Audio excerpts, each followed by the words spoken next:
Okay, our next storyteller tonight, Skye. Now, she grew up. Any Skye fans out there? Besides Nikki. Skye, she grew up in this small town in coastal Florida called Fort Pierce, and she was somewhat awkward, socially awkward child. So around 17, she hatches this plan to get into the cool kids group, wildly successful, beyond her wildest dreams or darkest nightmares. Please give a warm welcome to Skye. And this is her first time telling a story on stage with us, so a really warm welcome to Skye Conklin and her story, Thirsty.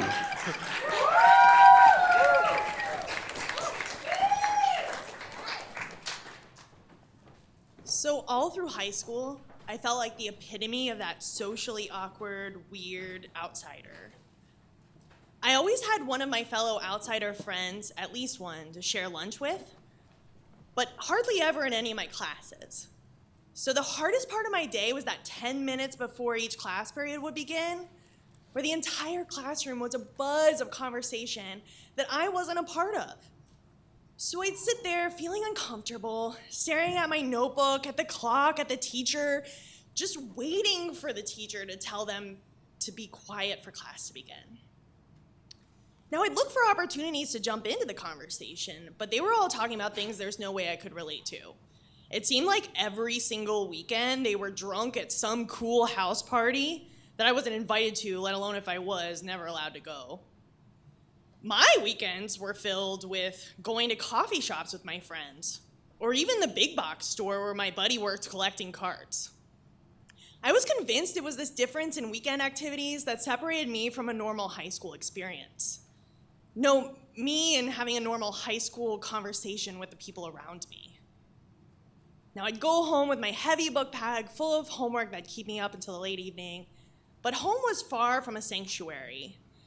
It was often clouded with tension and the sounds of my mom and I screaming at each other and slamming doors.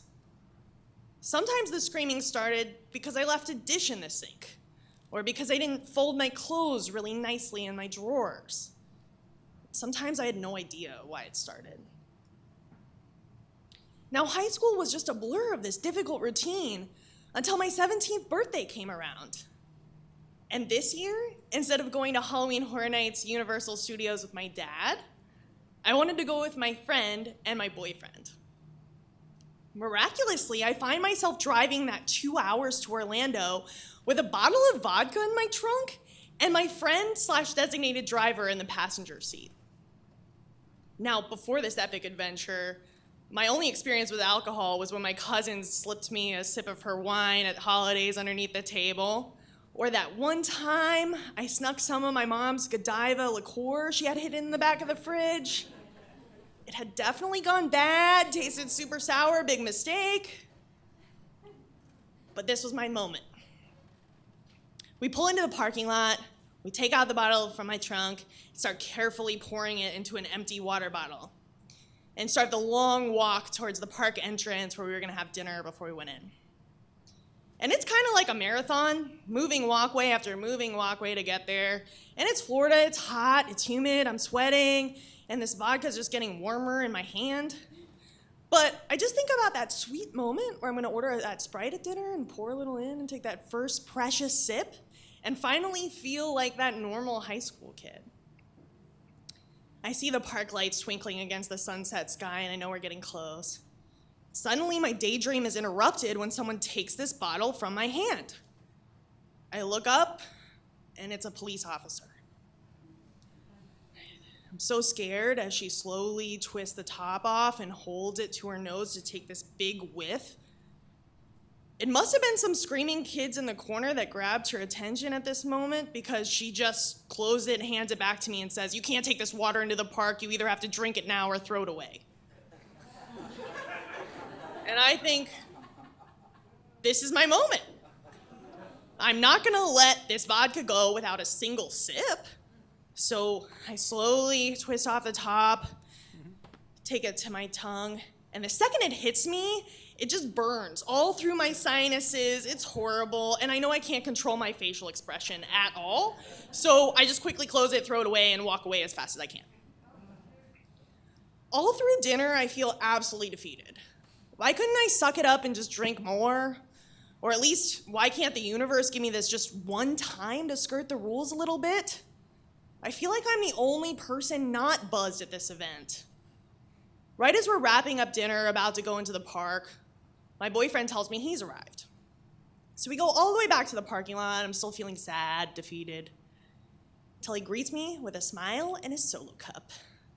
And that Solo cup is filled to the brim with what I assume is not just Coke. This time I'm very excited and more confident than last time because I know exactly where the cops are looking for drinks, and we are very far from that point. So we start the long walk back, but by this time the sun is set, so I feel the warm Florida breeze on my skin, and I'm surrounded by my friends, Solo cup in hand. This is what it feels like to be a normal high school kid. No, this is what it feels like to be free. We're on one of several moving walkways, and I get my bearings, and I lean against the rail to take this first precious sip of my Solo cup, and I feel this tap on my shoulder, and I turn around, and it's not one of my friends. It's a cop on a bicycle. They've mobilized. I tell him it's my 21st birthday. I haven't taken a single sip of this drink, so I'll just throw it away, no big deal. And that doesn't work at all.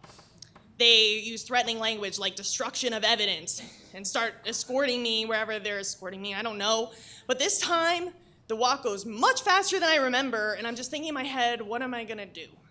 But I remember that I'm still that good kid. I haven't had a single sip of alcohol that evening, so hopefully they'll just let me go into the park. The doors open to this very small, crowded room. It's filled with kids and cops and these long silver bars dividing it. I had arrived at Disney jail. At this point, I should be extremely worried about what the cops are gonna do to me, but I'm much more concerned with what my mom is going to say. And they want me to call her. At the thought of this, I just break down crying and hyperventilating. No way. I still don't remember if I called her that night, but I certainly will never forget the look on her face as the headlights shone on it when we drove into the driveway. That night, she sentenced me to 8 months grounding, the remainder of the time I had left before I went off to college. And that night, she didn't talk to me at all. And that silence was much scarier than the screaming ever was. About a month later, I find myself in a crowded courtroom, buzzing with over 200 kids about my age, that I later found out were charged with the exact same crime: minor in possession at Universal Studios Halloween Horror Nights.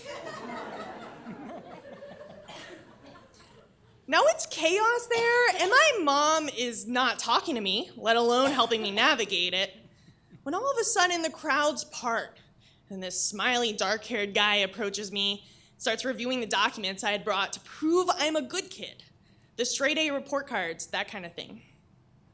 And he explains to me he's a private criminal defense attorney. They're helping his public defender wife with the large workload that day. And I was lucky enough to get this private, smiley defense attorney for free. And after a long day waiting around the courthouse, my charges are dismissed. I'm so relieved, but I'm going home to face this 8 months grounding sentence. During that 8 months, I don't remember much yelling. I remember a lot of talking. I remember talking during long walks on the beach with our 2 dogs at sunset. I remember climbing into her bed at night to watch our favorite TV shows and talk sometimes until dawn. I remember that day the big envelope arrived from my dream college, and we hugged each other so hard it hurt, and jumped up and down, screaming and crying, this time in pure joy, not anger. It's over a decade later now, and my mom is still my best friend, cooler than anyone I ever met drunk at a house party.